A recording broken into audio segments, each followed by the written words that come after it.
Nagbitiw na umano bilang legal counsel ni Charlie Atong Ang si Attorney Lorna Capunan. Pero duda rito ang isa pang abogado ni Ang. Ang detalye sa agenda report ni Joan Manalo.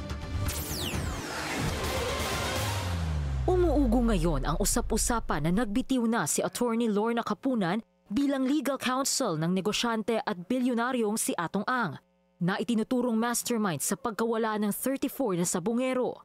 Kanina, nagsadya sa Mandaluyong City Prosecutor's Office ang isa sa mga abogado ni Ang, na si Attorney Caroline Cruz. Pero anya, we just actually met the other lawyers, just preliminaries. And we'll be having, I submitted my supplemental affidavit. Yun lang naman.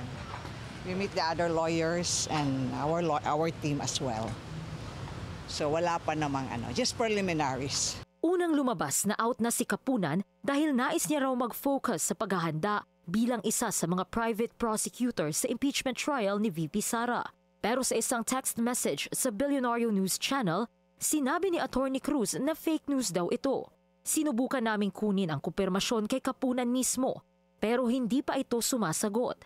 Sa bahagi naman ng House Prosecution Panel, hindi pa raw parte ng private prosecutor si Capunan.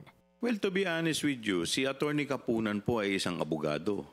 So dapat i-separate po natin yung kanyang trabaho dito po kay Atong Ang dahil ang ginagampanan po niya doon ay trabaho niya bilang isang abogada. Una na ring napabalita na may mga agam-agam na ang kamera kay Capunan dahil sa koneksyon niya sa kontrobersyal na si Ang.